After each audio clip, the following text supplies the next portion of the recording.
Paulo, tô aceitando você aqui. Ah, Oi, boa agora tarde. sim.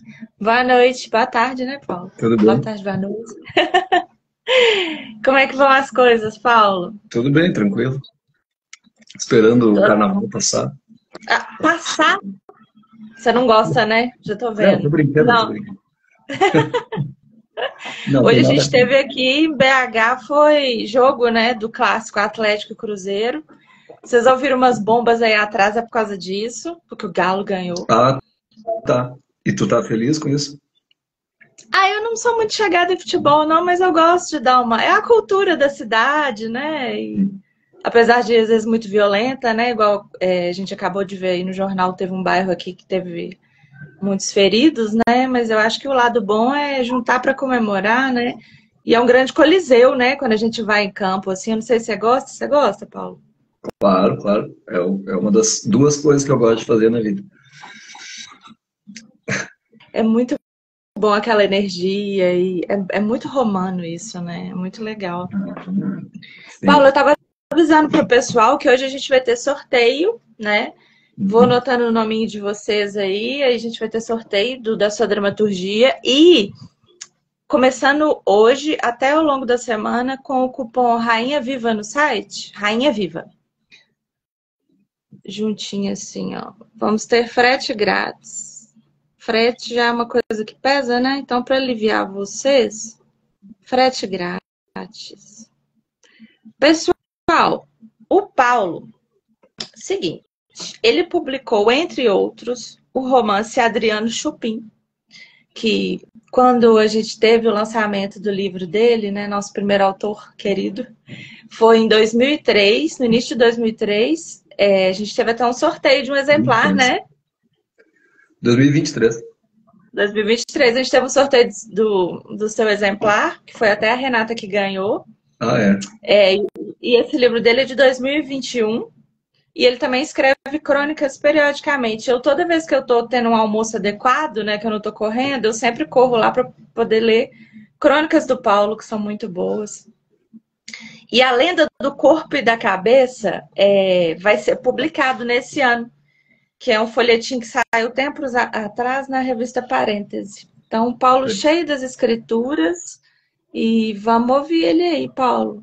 Conta pra gente de ti, como é que foi o processo de escrever essa dramaturgia, que dramaturgia é Uhum. uma coisa bem particular, né, da gente escrever, e é particular assim, até porque o leitor, a gente não tem costume, né, de ler na escola, de ler na adolescência, enfim, ler uma dramaturgia. Então, até a forma como ela é escrita, a forma como ela é pensada, porque o teatro é muito assim, de não falar, ele é mais de mostrar, né? Sim. Assim, então, até o jeito da gente escrever, do jeito da gente ler, ele é diferente. Conta pra gente um pouquinho, Paulo, seu Eu, processo. tu falou da escola, eu acho que quando eu estudava na escola, tinha uma escola que eu estudei que tinha uma biblioteca muito legal, muito boa. E era de noite a escola, e daí era assim, não ficava aberta a biblioteca, então eu às vezes queria matar a aula e ia na biblioteca, né? E eu pegava livros, e era bem livre assim, né? Não tinha aquele horário que todo mundo vai lá. E eu pegava muito livro de dramaturgia, pegava muita coisa de teatro, né? E era uma das coisas que eu mais gostava de ler, o Nelson Rodrigues, por exemplo. Tinha assim, Nossa, maravilhoso. e, e mesmo outras coisas, Shakespeare, tinha umas traduções do Milor, os textos de dramaturgia do Milor são sensacionais. Tem uma adaptação que ele fez para Memórias de um Sargento de Milícias, que é um livro satírico do século XIX, né? Sim. E aí a brincadeira do livro, da peça do Milor é assim, todos os personagens que têm poder são negros. Tinha que ser atores negros e aí ele mudou essa coisa. Então os brancos são os caras que são escravizados e se dão mal assim na peça. Então e é um efeito muito legal, mesmo lendo assim, o teatro permite muitas dessas brincadeiras, né? Nossa, sim. É o teatro do oprimido, né? Mas, Muito pois é. interessante. E tem muita coisa. Eu lembro de ler assim totalmente aleatoriamente as coisas e me deparei só com coisa boa, né? E aí a grande vantagem de ler teatro é que tu passa ali, sei lá, meia hora, tu lê uma peça de de 5 horas, né? De 3 horas, às vezes. Porque o texto, ele ocupa mais páginas, às vezes, por causa do distanciamento, né? Entre a fala do personagem e tal. Só que tudo acontece muito rápido, né? É uma fala muito rápida. A não ser que Você seja... é o diretor, né? Oi? Você é o leitor e pode ser o diretor, né? E eu lembro de me surpreender com coisas tipo Beckett, né? Assim, encontrar Beckett e achar assim, nossa, como é que pode isso? Então,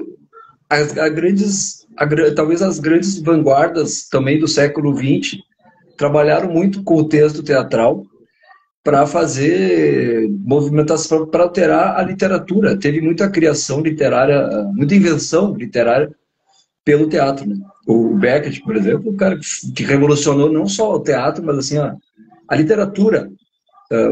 Criou um certo tipo de literatura explorando as potencialidades do teatro. Né?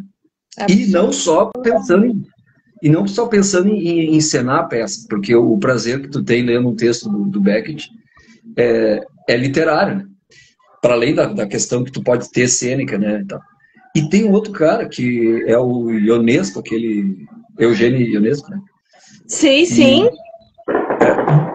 E esse cara aí, ele me despertou uma coisa assim, que é a potencialidade literária das didascárias, né? Que é tipo assim, tu tá lendo a peça, ele escrevia para ser lida, né? Tipo a Cantora Careca, é uma peça que, sei lá, ele escreveu para ser lida. Cantora Careca, sim. E aí tem brincadeiras com o leitor da peça, não com o público, porque o público não vê. Então tem, agora eu não lembro assim exatamente, mas se tu pega, assim, logo no começo já tem didascárias ali, né? Entre parênteses, instruções para os atores, para a direção, que na verdade são brincadeiras literárias para o leitor. É um troço fenomenal. As potencialidades da dramaturgia. E aí eu acho que nunca tive muita esperança de fato encenar alguma coisa, mas eu sempre queria escrever uma peça para brincar com isso, né? E aí então, dessa peça aí, A Rainha Está Viva, eu estava em Caxias, que é a cidade de onde enfim, eu sou de Caxias, e aí tinha um grupo de pessoas, nós estávamos ali reunidos, e a gente foi se reunir depois de um evento sobre o Nelson Rodrigues. Aí, aquela coisa, todo mundo pensando no Nelson Rodrigues, alguém falou assim, pô, tem as tragédias cariocas do Nelson Rodrigues, né? Alguém juntou esse conceito a uma série de peças do Nelson Rodrigues, que alguém considerou, são tragédias cariocas, que tem especificidade de se passar na cidade do Rio de Janeiro. E eram tragédias. E aí alguém brincou, não lembro quem, falou assim, não, alguém podia escrever as tragédias caxienses, como se fosse uma coisa assim impossível. E aí eu pensei, será que daria uma tragédia caxiense?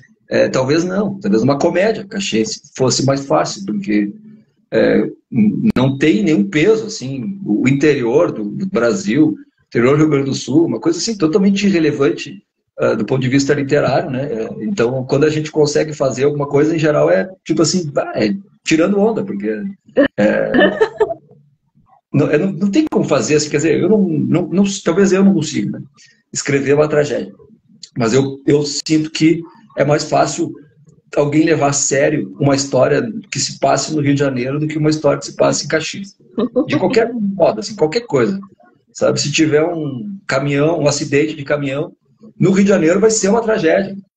No interior de Caxias vai ser uma piada, sei lá, os caras vão estar ali transportando uva com os garrafão de vinho, e aí vai ter um porco que vai se atravessar na estrada, sabe? Uma coisa assim, essa coisa da roça.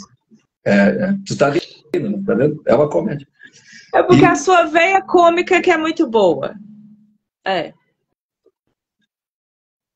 Então, talvez também eu não consiga escrever tragédia.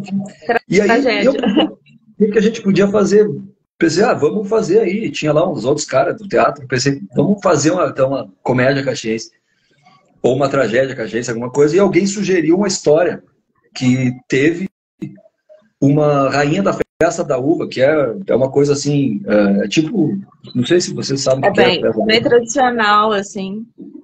Esses concursos de beleza, né? Assim, até pelo mundo, né? A gente vê muito assim, as mulheres de Minas, claro. Mas assim, as mulheres do Sul, as meninas do Sul, né? Com esse sonho, assim, acho que até hoje, né? Eventualmente, principalmente, acho que no interior. Então é muito interessante. Conta. Isso.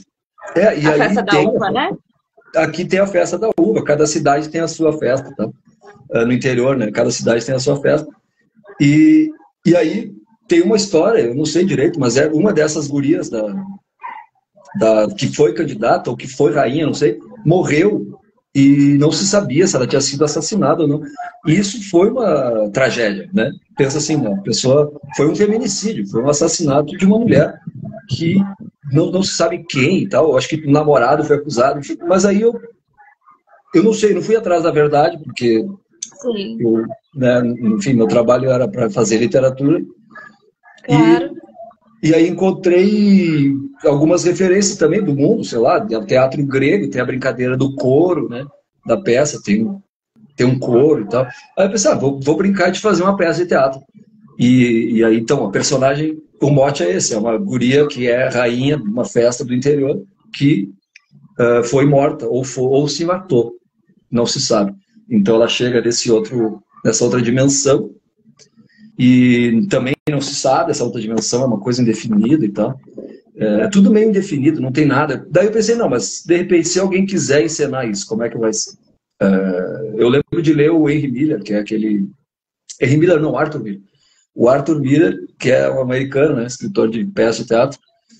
E eu achei, legal e tal. Só que eu pulava todas as didascárias, porque o cara dava instrução, assim, até a cor da vela, do candelabro, sei lá o que. Uma chatice. Digo, cara, vai escrever um romance. Controle, né? Aquele assim, controle absoluto. E pensando assim no contexto, sei lá, latino-americano, brasileiro, tu não vai nunca conseguir montar uma peça de teatro com todas aquelas tralhas lá que os caras querem, né?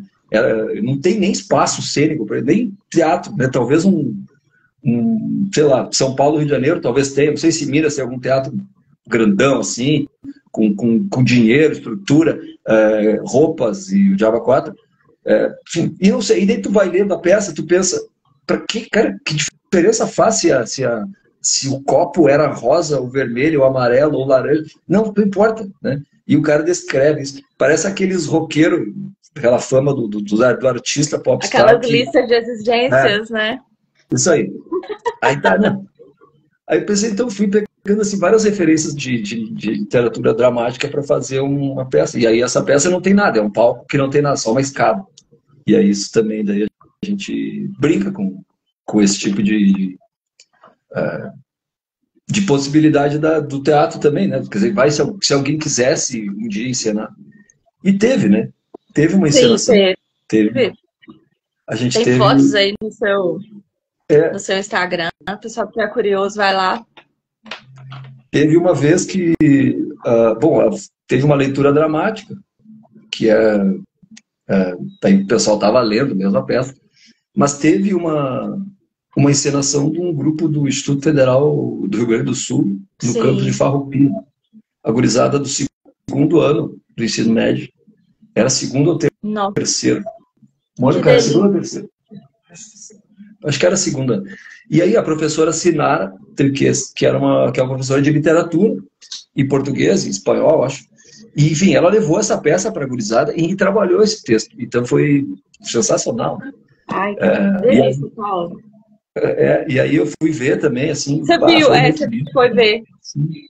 Foi muito lindo. Foi no auditório lá do campus. A gurizada levou a sério, tinha um coro, tinha uma roupinha, fizeram o coro das rãs, né? O coro de rãs. E aí elas são todas... E o coro grego, ele é solene. O coro grego, você falou, não, eu pensei no coro grego. O coro grego é uma coisa solene, aí o seu coro é o coro de rãs. Muito bom. Mas é o que representa a mentalidade da cidade, do espaço, né? Não sei onde é que eu li isso, que o coro representa a mentalidade da cidade, né? Não sei, talvez saiba melhor sobre isso. Tem partes, assim, né? Depende, assim, eu sou mais do romano. Aí, o romano, ainda mais Sêneca. Sêneca é muito particular, né? Sêneca tem aquela coisa de a primeira vez que Medeia os filhos de Medeia foram mortos no palco, foi por conta de Sêneca, né? Porque tinha aquela coisa do sublime, então essas coisas muito terríveis. elas não poderiam ser mostradas, mas o Sêneca tem essa coisa muito do Antonin Artaud, né? Que é o teatro da crueldade. Crueldade no sentido, não no sentido, né, para as pessoas que não conhecem, não no sentido da maldade, filme, mas no sentido da crueza da coisa, né? Sim, sim. E é Até sempre uma coisa político, né? Sim. E é uma coisa sempre muito política, igual você está aí falando, essa sua crítica. Eu tenho muita crítica também aqui à cidade. Uma coisa que está me pegando muito ultimamente é o tanto de monólogo que está brotando, Ah, é. né? Até o coletivo Conjunto Vazio, que eu gosto muito, assim, já eventualmente trabalho com eles, escreveu um texto muito interessante que está lá no Instagram deles, falando, tendo essa crítica do porquê, gente. Tudo bem que tem a questão do dinheiro, né? De um monólogo, né, ser mais barato, mas por que que aquele monólogo autobiográfico, aquela coisa de ficar no próprio umbigo, lambendo as próprias feridas, e enfim. Então eu acho que o teatro sempre é muito político. E Uhum. como a gente começou a conversar no início, né, do bate-papo, você falando de uma questão da formação da pessoa mesmo, como que ler teatro faz parte da nossa formação política enquanto cidadão, o tanto que é importante e o tanto que cada vez menos, né, vai ser desestimulado, porque a gente está vendo aí o novo ensino médio, por exemplo, tirou geografia, só vai tirando Sim. essas matérias e essas coisas que vão formando a pessoa enquanto um ser político, né? Sim, mas durante muito tempo o teatro serviu para reunir as pessoas que queriam fazer alguma crítica ou propor alguma coisa pelo social, até porque assim pensa no que é fazer uma peça de teatro, é criar uma cidade, criar um mundo, criar um cenário, criar uma situação mesmo, assim, criar materialmente, né? É diferente só de Isso. escrever, eu estava elogiando só o texto escrito da dramaturgia que serve independente. Mas fazer uma peça é um troço fantástico, cara. Tu entrar dentro de um teatro com aquele cenário, com a roupa, com o sotaque, com a pessoa realmente encarar, se encarnar um personagem. E é uma sensação sensacional para quem está vendo e para fazer. E o cara que faz isso, a pessoa, né? O ator, a atriz, fazer essa experiência de trabalhar com o teatro, ser ator, é muito transformador para qualquer pessoa. E isso é muito É muito, perigoso, né? Isso é muito perigoso. muito, muito. Para um mundo É que muito é. perigoso mesmo, né? Porque o Augusto, se eu não me engano, foi Augusto que proibiu essas ágoras de teatro, assim, porque eles estavam vendo a força que tinha, né? O povo. Sim. Mas é um sinal bem dos tempos atuais, é muito desconectado, né? Tudo, sim, a gente está conectado aqui, ó. Tipo assim, eu nunca te vi pessoalmente, né? Nós somos, a gente somos colegas, mas assim, por online, né? E, mas mesmo próximos, mesmo as pessoas que moram na mesma cidade, né? A tendência é que tenha menos esses encontros aí, e encontros criativos menos aí. Eu não sei o que dá para fazer e tal. Eu acho que é meio que é meio difícil demais, assim, para achar que eu vou fazer, né, alguma coisa. Mas escrever uma peça, às vezes, é o que eu podia fazer, né? Quando escrevi essa peça aí, tinha aquela gurizada junto ali, um pessoal, gente de todas as idades, estava naquele grupo, e a ideia era encenar ela. E tinha até um produtor cultural ali e tal. Eu falei, olha, eu escrevo. Se eu escrever, tu tem que arrumar dinheiro aí para fazer e tal. Mas no fim não rolou, não fizeram. Enfim. Só eu fiz a minha parte, digamos, que era escrever o texto. Então é difícil também juntar muita gente, né? Talvez as pessoas façam mais monólogo pelo dinheiro e tal. Por essa tendência contemporânea que é achar que o teu umbigo é a coisa mais importante do mundo. E também porque é difícil tu juntar duas cabeças, três cabeças, quatro cabeças para trabalhar junto, assim, no sentido de que é muito comprometimento mesmo, é difícil, a responsabilidade. Fazer uma peça de teatro, fazer um grupo de teatro, manter um troço desse, é muito puxado, cara. É mais fácil tu ter um time de futebol. E é triste Não sei, é mais porque o fácil. teatro, ele só funciona no coletivo, né? É, Mesmo o monólogo é um coletivo, tem a produção toda por trás que ninguém vê, que é um trampo, assim, fenomenal. Tem Sim. quem fez aquele texto ali, quem... Você tem alguma experiência com a atuação, Paulo? Sim, eu fiz só teatro amador, assim, mas é a melhor coisa que tem também. Só nada. É, É, só. sim, né, pois é. Daí ah, quer dizer, não tinha nada além do interesse, né, envolvido do desejo, da E parceria. é o E ouro, né? O interesse de estar é, junto é é o coração, né? sim, eu tive experiências com teatro em Florianópolis, quando eu morava em Florianópolis. Eu fiz parte de um grupo chamado Grupo Organizado de Teatro Aguaceiro, Gota, e que é um grupo que foi criado por nós, assim, teve uma colega lá, a Cassiana, que era do teatro, ela era estudante de teatro e atriz e tal, e ela estudava na Universidade Estadual lá de Santa Catarina, e ela propôs uma oficina de teatro, sei lá, para fazer alguma coisa assim, bem aberta. Sim. E aí, ela nessa oficina se acabou criando um grupo, foi muito porque era gurizada de vários lugares, mas era muito estudante, então o pessoal tinha tempo, né? Eu era bolsista lá de doutorado, tinha tempo para fazer isso. E muitos outros estavam ali também, fazendo só a faculdade, outros. Quem trabalhava mesmo, assim, professor, trabalhava 40 horas, tchau, esses caras aí não É. conseguiram acompanhar. E então foi um grupo que foi criado isso, num contexto universitário.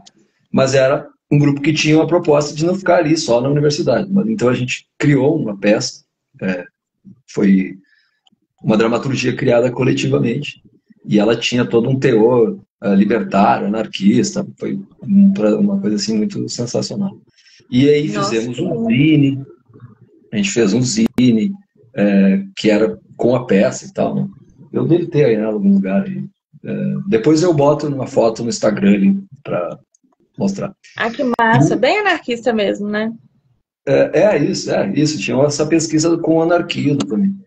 E aí tinha uma outra experiência que daí, no bairro que eu morava, também com a Cassiana, a gente era vizinho, assim, e ela fazia parte de um grupo que fazia oficina de teatro, uma oficina para as pessoas do bairro, né? E era tudo gratuito também, assim. Então, aí ali já mudava um pouco o público, né? Porque daí tinha uma professora, aí tinha as vizinhas do bairro, a gurizada, os filhos, né? Tinha criança e tal. Sim. Então, e aí a gente fez peças também junto com essa galera para apresentar no bairro, apresentar em escola, apresentar em ocupação. Era tudo assim um contexto Maravilhoso. também de mobilização política, né? Foi É a minha aqui em experiência. BH. Oi, fala. Não, essa foi a experiência que eu tive Essa como foi, né? Aqui em BH, o Coletivo Conjunto Vazio, ele tem uma atuação na ocupação da Casa Invisível também, né? Então, eu lembrei porque você falou dessa interseção, né? Os punk, né? Quem faz o negócio mesmo acontecer ali, né? Isso, e aí isso é uma coisa, um prazer imenso, mas ele exige uma dedicação, uma responsabilidade. Existe. E aí, infelizmente, enfim, é difícil, né? Quando a gente encontra isso, tu tem que abraçar. E aí outra tendência, não dura muito tempo. Tipo, talvez seja uma coisa contemporânea, ocidental, não sei. Mas assim, não dura muito tempo. É difícil um grupo de teatro amador durar muito tempo, assim, gira muita gente, né? Entra, a pessoa sai. Então também não dá para ter aquela esperança de que tu vai ficar para sempre com aquelas pessoas. Me É parece. sempre um encontro, né? Sim. Então, e também eu acho que faz parte dessa arte. Imagina escrever uma peça. Às vezes a gente olha assim, essas peças mais que recebem mais dinheiro, o pessoal consegue captar recursos, vai lá e faz um aparato todo. Ficar um ano só apresentando, parece assim, tipo, que pena, né? Porque tem umas que tem que, às vezes, viajar, levar um caminhão cheio de coisa para fazer uma apresentação. Sim, a gente tem aqui em Belo Horizonte a campanha de popularização de teatro, que ela é anual. Então, sempre vai voltando aquelas peças bacanas, assim, que foram até premiadas, mas, assim, muito monólogo, né?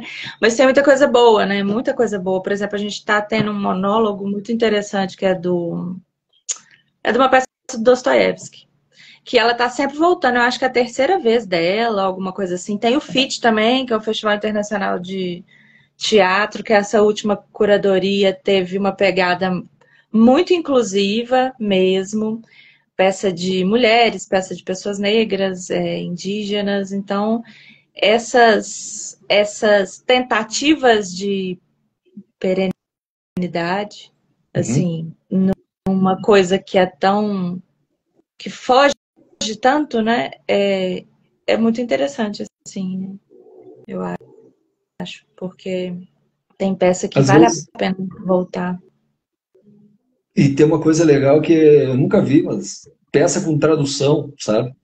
É, eu estudei tradução para teatro, e tal, mas não nesse sentido. Sim, você E, e, estudou tradução. é, e tradução assim simultânea, sabe? Bah, um troço. Às vezes não só a tradução para Libras, né? Mas assim a tradução de uma língua para outra estrangeira, né? Tipo assim, do espanhol para o português, do russo para o português. É, isso também a gente se fica um pouco limitado, né? Mas é outra coisa. Tem muitas coisas legais para fazer com o teatro.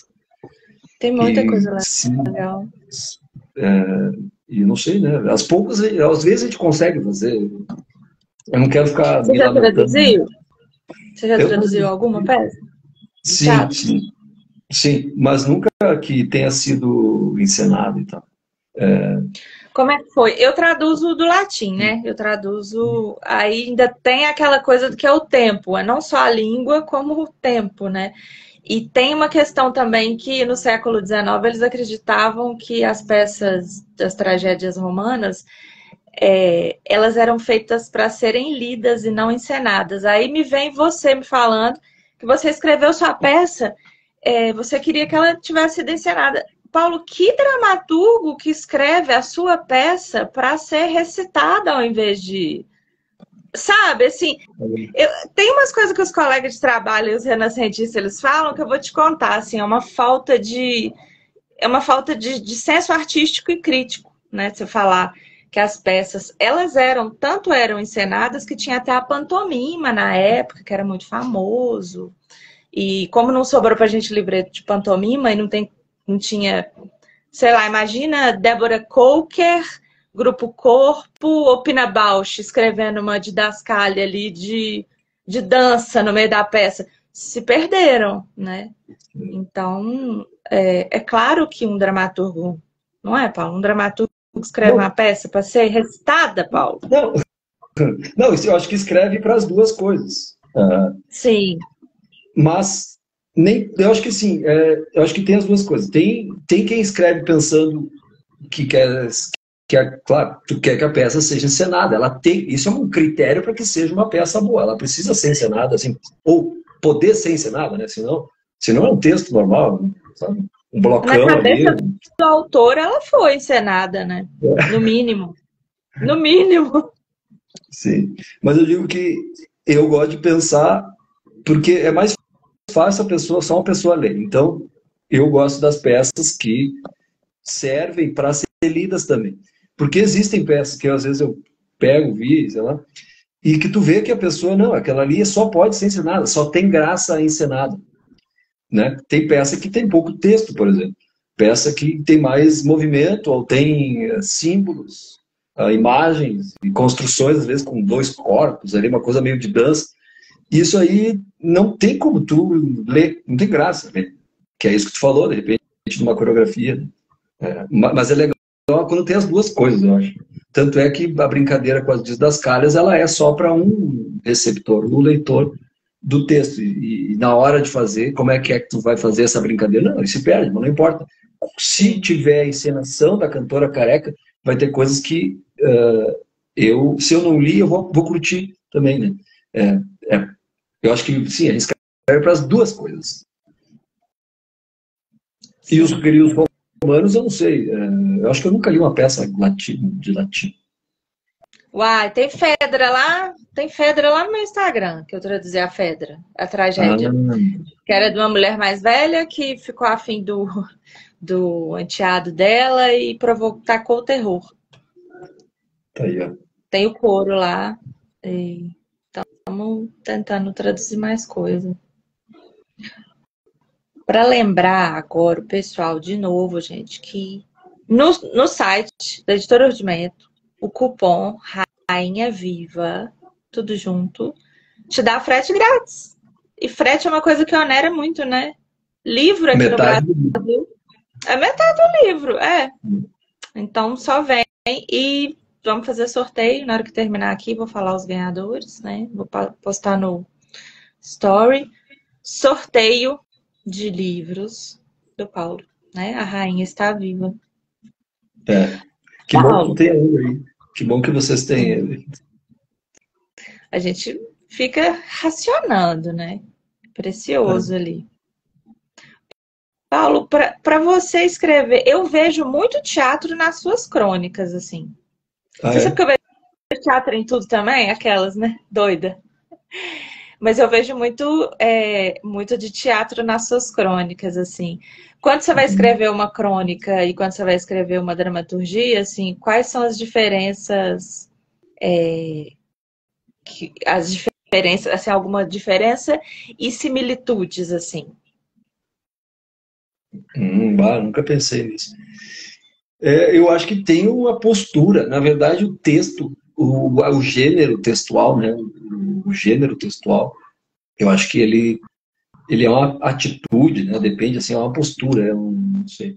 Quando a gente é como se tu sente um negócio e aí aquilo tem que ser expressado via poesia, via poema, via crônica, via dramaturgia.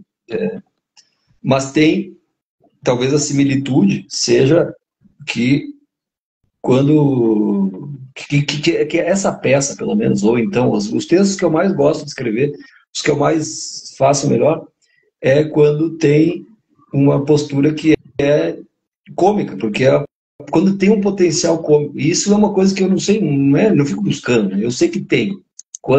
Sei que existe uma coisa cômica que eu consigo acessar.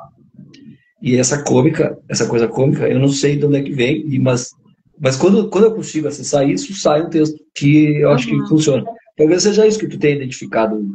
E aí, essa comicidade, ela é muitas vezes de uma imagem, de uma coisa que é uma coisa cronística, é uma imagem assim que se junta, se cola logo, né? Alguma coisa que eu li esses dias falava que as frases têm que ser imagens para ser boa. E não é assim tu dizer assim, esse livro é vermelho. Não, isso pode ser uma frase ruim, dependendo do contexto dela. Às vezes é uma frase que não descreve nada, ela é uma imagem, porque ela te cria uma imagem, né? E essa imagem no teatro é fundamental. Se tu escrever uma peça... Exatamente. Tudo tem que ser imagem. Teatro, né? Tem que ter... Você não vai falar, explicar, né? Igual eu tava meio que dirigindo uma atriz esses dias, e aí ela tava pensando, e se eu falar tal coisa assim, assim? Eu falei, não, você tá explicando, você tem que mostrar. Então eu acho que... né, tem muito mais a ver. Ator não fala. Tinha uma professora que falava assim, ator não fala, ator não explica. Ator mostra. E aí a diferença entre uma crônica e uma dramaturgia é que quem fala na crônica é um narrador. E esse narrador, ele não é um personagem como no teatro, que tem que ter de preferência mais de um, tem que ter uma certa antagonismo. Na crônica, muitas vezes é uma voz só que essa voz é uma voz de um personagem. Então é como se fosse um trecho de uma fala de um personagem. Todo narrador de conto, de romance, qualquer texto bom, literário, ele tem um personagem falando. Essa interlocução. E aí esse personagem, ele é uma construção do escritor, a gente sente, o cara recebe, é como se fosse recebe do cosmos. Né? Isso é assim. Por isso que eu acho que não é qualquer um que pode ser escritor, para começar. Assim como eu acho que não é qualquer um que pode ser ator, atriz e tal. Quer dizer, tu pode tentar, cara. Tu pode fazer curso, vai lá. Tu descobre. Qualquer um pode fazer teatro, né? Não, tu pode mas essa dedicação... isso. desenvolver isso. Mas, cara, não é uma escolha. Não é uma escolha. A gente faz porque não consegue não fazer. Exatamente. Porque senão, o que vai ficar escrevendo? Olha o que nós estamos fazendo, é domingo, 7 horas da noite. Estamos aqui falando de literatura, de teatro. A gente faz isso porque a gente não consegue não fazer isso. Não É o que fazer, sim. é o nosso, como se fosse um destino, uma coisa assim. Não sei, eu tô meio religioso, meio místico hoje, mas é isso aí. Não, mas é totalmente assim, não tem a ver com religião, eu acho que tem a ver com essa dimensão que a gente acessa, né?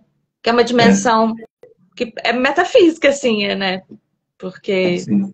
a concretude dela é um livro publicado, é uma peça encenada, né? Sim. Ô, Paulo, não vou tomar mais do seu tempo. Muito obrigada. Você quer falar mais alguma coisa pra gente? Vai ficar para posterioridade aí, ó, no YouTube. Ah, tá, tu vai botar no YouTube, beleza. Pode? Que bom. Claro, fica à vontade, imagina. E, não, eu quero saber, eu acho que eu só tenho a agradecer, né? Imagina, urdimento é uma palavra muito importante, né? Tem ali um dos posts primeiros, né, da página de vocês ali, que explicando o que é e tal. É a estrutura, né? O que mantém, né? E tem uma revista da UDESC, que é essa Universidade Estadual de Santa Catarina. Que tem. É uma homenagem, praticamente, assim, porque é uma revista incrível. Isso. Ela é da Universidade Estadual de Santa Catarina. Isso, né? Aí. E é assim, é um lugar assim, sensacional. Então, também, assim, eu fico muito feliz, né, de poder ter publicado o texto contigo aí, com vocês. E gostaria de ter, assim, se me acontecer outra, né, certamente vou tentar fazer contigo. Só vem. Gostaria de ter também conseguir fazer um projeto de tradução, de repente. Mas uma hora a gente vai fazer outra coisa junto. E eu te agradeço pelo espaço, pelo trabalho. Espero que vocês façam mais coisas. E aí eu quero que tu diga aí quais são os projetos da editora Urdimento. Quais são as perspectivas. Adoro. Quebrou a quarta parede do entrevistador agora, né? Então, a Urdimento, ela é uma editora independente, cujo objetivo, pelo nome dela mesmo, é dar um suporte para o autor, que já teve que fazer a obra e a gente não deixa ele pagar, não, porque ele é um trabalhador também, né, gente? Vamos parar com essa coisa do romantizar um artista. Não, ele é um trabalhador, ele escreveu um texto, parir um texto é uma coisa muito trabalhosa, por mais que a gente ame escrever, que a gente ame literatura, é um ofício extremamente árduo, então o autor, ele já teve esse texto que ele pensou, que ele escreveu, ainda vai botar ele para pagar? Então o que a gente faz? Ou é edital, ou a gente faz os catarse, né? A gente faz tipo uma pré-venda antes, ou a gente faz, que são as vaquinhas virtuais, né? O catarse.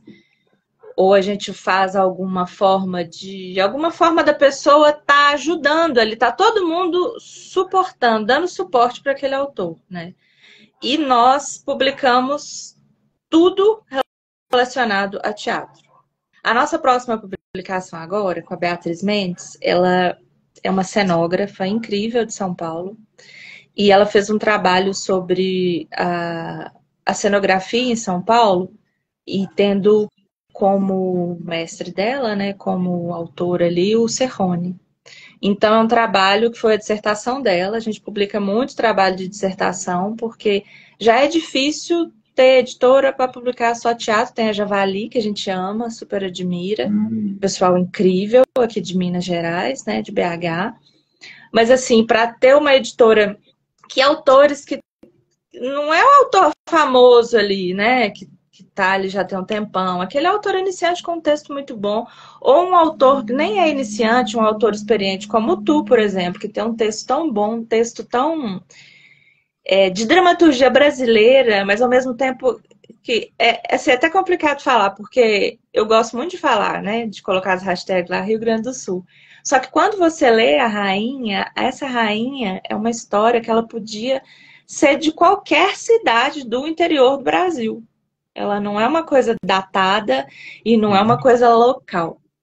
Então, para poder trazer essas preciosidades, a gente faz esse tipo de financiamento. E Beatriz está saindo agora, esse mês. Se Baco, né, Dionísio quiserem, está saindo o livro dela, a dissertação dela. A gente está encaminhado com o pessoal do Aracati Literário, que é o professor Rafael Silva. Ele fez um trabalho lá, que ele é professor na Universidade lá do Ceará. Ele fez um trabalho com os alunos, Antígona, Aracati e Grécia. Então, esse trabalho que eles fizeram, que assim, toda vez que vem um livro de educação, eu já fico assim emocionada, porque meu sonho, por exemplo, Paula, era lançar uma coleção de teatro que qualquer pessoa comprasse o livro ali, que seria o quê? Uns R$ 50. Comprasse um manual ali para poder dar aula onde for. Assim, ser um professor de teatro com um método ali, ó, para dar aula em qualquer lugar. Então, quando vem assim de educação, eu fico muito emocionada. E também estamos fazendo uma tradução de dança, porque eu sou bailarina, então a editora é teatro, mas é dança também. E dança é teatro, né? E tem teatro-dança, que é do Luciano, que é um texto do século V a.C. A gente tem tradução dele no português de Portugal, mas eu gostaria de lançar junto também, que é junto com o Rafael, né, Silva também, que é um texto, que são textos de dança, de pantomima, antigos, que tem só uma tradução no alemão, né? Então, nós temos esses livros difíceis. São livros, assim, eu não penso... É uma loucura eu falar isso, eu sou editora geral. Eu não penso no mercado. Eu não penso no mercado, eu penso no autor. Eu penso no autor. Tem que pensar. Mas quem escreve vai pensar Não no tem mercado. que pensar, não tem que pensar. Quem escreve não tem que pensar, gente. Você querendo ganhar dinheiro, tem outras coisas para você fazer, né? Pra você querer ganhar dinheiro. Agora, para você fomentar a cultura, para você fazer um trabalho... Essa editora é um trabalho coletivo, porque ela é um trabalho do teatro. Precisa fazer um trabalho coletivo para dar suporte a essas coisitas arriscadas, você não vai ganhar dinheiro com isso. Ninguém quer. Mas esse é o objetivo do Rudimento, então. Acho que eu falei de... Ótimo. Não, ótimo. E para fazer o livro da Rainha, da Rainha Está Viva, foi bem fácil, né? Quer dizer, teve, digo, graças às pessoas que realmente pagaram, né? Eu quero agradecer as pessoas, se tem alguém vendo aí, sim, que pagou o livro, porque era isso, né? Tinha uns prêmios ali que a gente botou, tipo assim, tinha um rolo de massa da mãe da Rainha. Maravilhoso. Outro objeto cênico é um rolo de massa. E aí a pessoa pagava, acho que dava R$ 100, aí ganhava o livro. Ganhava o rolo. E ia fazendo assim, né? Dependendo de... Quer dizer, então, nós temos pessoas... Não vem falar que o brasileiro não vai em teatro, não aguento isso. Nós temos aí prova viva de pessoas que não só foram no teatro, elas fizeram muito mais. Elas deram condição de um autor de dramaturgia publicar um livro. Então, nós temos pessoas interessadas aí. É só a gente dar a oportunidade, só a gente fazer o trabalho em conjunto sempre. Porque a gente em grupo, gente, a gente acaba com esse 1% aí de bilionário. A gente não é utopia, é um fato. A massa de trabalhadores, né? Ela é muito maior do que de bilionários. Então, a massa de trabalhadores, você pode trabalhar ali com mecânica, você pode trabalhar com engenharia, com o que for. Você vai gostar do seu streaming de vídeo, você vai gostar, por mais que você não goste. Eu nunca li um livro, não tem problema. Mas quando você está numa praça, que você vê pessoas ali numa praça reunidas, o palhaço. Então, todo mundo gosta de lazer, todo mundo tem que ter direito ao lazer. Então, a gente se junta e faz arte. É isso. Não é arte para arte... Como é que eles falam? É lowbrow que eles falam? Aquele tipo de arte, assim, que... é uma coisa muito refinada, não é para você. Não, arte é para todo mundo. Arte é para todo mundo. E todo mundo pode sim. curtir. E todo mundo ajudou a gente, né? Todo mundo fez isso. E eu também gostaria de agradecer muito a todo mundo que nos apoiou e nos apoia. E vamos sempre, né, nos apoiar. O critério da editora aqui é claro que tem que ter um livro que tem que ter uma qualidade, qualidade literária, que eu acho que isso pode ser muito subjetivo. Para ti, o que é qualidade literária, Paulo? Ah, eu acho que tem que nem eu falei antes, eu acho que não é qualquer pessoa que consegue fazer um texto bom. Eu acho que todo mundo tem direito de se expressar e todo mundo sabe se expressar. Todo mundo se expressa de várias maneiras, inclusive escrevendo. Escrevendo, enfim, eu dou aula de português, né? O tempo todo isso. As pessoas, todo mundo escreve e é tudo maravilhoso quando tu lê É. o texto, né? Mas assim, tu seguir nesse negócio de escrever todo dia, de ler todo dia, de pensar o tempo todo nisso, assim, isso são outros 500. E Sim. não vai te dar 500, nem 500 leitores isso vai te dar. Isso vai te dar 500 prazeres, talvez subjetivos, prazeres metafísicos, mas não vai rolar. No mundo material não vai dar muitos prêmios, não, negócio de escrever. Não. Mas o que eu acho que são qualidades literárias? De um texto, por exemplo, eu acho que existem alguns valores históricos que as pessoas estudaram, assim, existem, primeiro que ser um texto de verdade, não um texto que fale a verdade, que são isso é outra história. É um texto de verdade, é um texto vivo, é um texto escrito por uma pessoa que está sentindo alguma coisa, ou que é um texto que tem uma vida própria. Eu não sei explicar isso, cara. A gente lê o texto e tu sente que esse troço está vivo. Mas existem pessoas que estudaram gêneros literários, por exemplo, que fazem ali. No século XX teve várias pesquisas estruturalistas, por exemplo, para identificar características do que pode ser um texto. Por exemplo, o que é um texto, o que é a poesia, o que é a poesia dentro de um texto, o que é uma metáfora. A criatividade é um valor literário, é uma qualidade literária. Não, por exemplo, dizer assim, tem uma coisa antiga aí que alguém inventou, que alguém falou, não lembro quem, mas é assim, a primeira pessoa que disse para a namorada, você é uma flor, foi um gênio. O segundo, um cretino.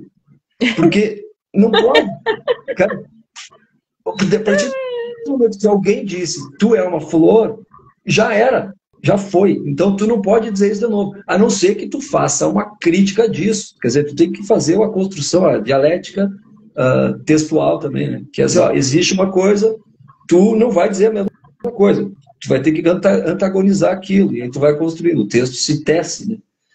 Tem que construir tem que urdir, essa coisa do urdir aí, né?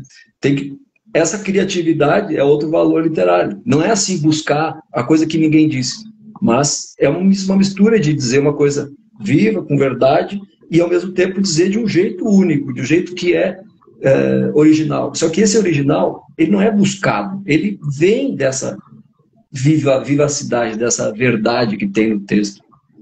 Por isso que o monólogo funciona muito bem, esses que tu estava falando. Funciona muito bem quando a pessoa tem um sentimento e tal. Só que às vezes aí vai faltar a outra parte, que é a técnica mais chata, assim, que é assim, tipo assim, não, tá, beleza, eu estou com dor porque eu estou sofrendo, sei lá o quê, perdi um parente, estou sofrendo. Se tu chega e diz isso, cara, tá, eu vou dizer o quê? Sinto muito, né? Vou consolar, porque a pessoa falou uma verdade. Mas ela tem que dizer isso de um jeito artístico, aí eu não sei.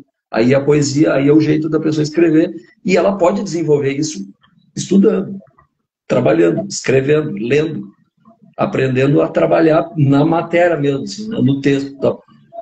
E aí não basta tu estar inspirado, né? Então existe a inspiração, mas existe a transpiração também. Tá? Existe o autoconhecimento, né? E a criatividade, ela é intrínseca do ser humano, né? Uhum. Isso é o que a IA nunca vai tirar da gente. Então, assim, todo mundo tem dentro de si, se conseguir se autoconhecer, o que é muito difícil. Aquele conhecer-te a ti mesmo é muito difícil. Até pra gente poder pagar psicólogo, né? Porque tem muito essa coisa hoje em dia da moda. Tá com a terapia em dia? Tá com o arroz e feijão em casa em dia? Tá conseguindo pagar seu aluguel? Depois que você pensa na terapia, né? Que é muito importante, é fundamental, mas o autoconhecimento ele tem um custo tanto financeiro quanto aquele custo da transpiração, né?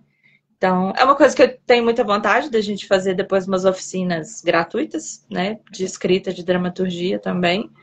E gostei muito do que você disse, principalmente porque você é professor de português. Eu fiz letras, fiz português também, fiz latim. Mas eu vejo muitos, não vou citar nomes, né? Mas é fácil identificar. Muitos professores de português que são extremamente preconceituosos, né?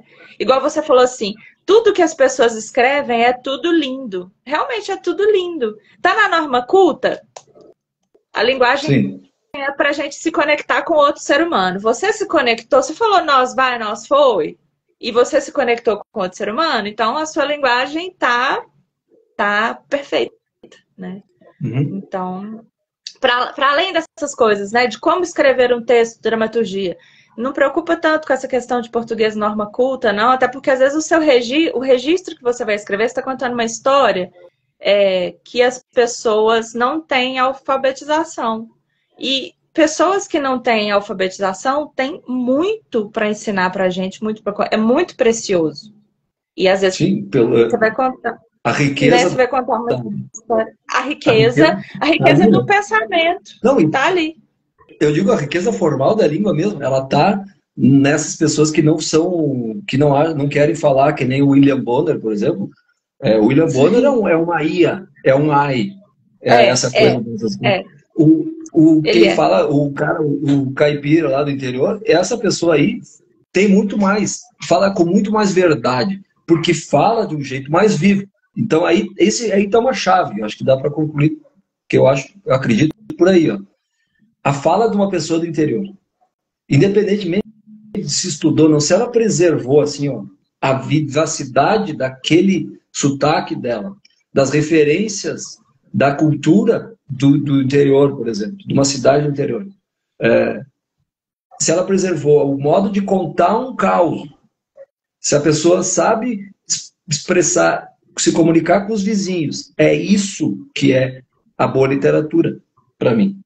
Sabe? Exato. Para você e para os gregos, né? Para os antigos gregos, né? Porque Homero e tudo, era tudo contado, era tudo os repentistas, né? Era o repentista ali de 500, 800 anos antes, que não tinha escrita. Como que ele contava essa história? Ele contava no canto, ali. Isso é literatura. Exatamente. Nossa, foi tão assim, tocante que assim, eu acho que dá pra gente finalizar o negócio assim, ó. Com o ânimo lá em cima, né? Ô, Paulo, muito obrigada. Você é um querido, você é um artista incrível, uma pessoa incrível, né? E valeu, por tudo aí que você disse, só mostra a sua preciosidade mesmo enquanto ser humano, né? Que é o que a gente tem que ser. A gente tem que ser muito gente, sabe? Ainda mais ultimamente. E eu vi você colocando uns excertos ali, da gente tendo essa conversa com uns excertos da rainha, né? Com essa conversa com o neofascismo. Então, vamos ser gente, né, Paulo? E parabéns por ser gente desse calibre e por ter honrado a gente, né? Ser o nosso primevo, nosso filhinho primeiro. E que venham mais livros e mais cursos para a gente dar também para o pessoal, fazer dramaturgia onde quiser. E é isso. Obrigada por tudo e estamos sempre de portas abertas. Também só agradeço. Pode contar comigo. Também, Paulo. Obrigada, gente. Obrigada para vocês que estão nos assistindo aqui. Já eu posto o sorteio, né? E boa sorte. Muito obrigada, boa noite, ótima semana para todos. Obrigada, viu, Paulo? Até a próxima. Tchau aí. Abraço. Tchau. Abraço.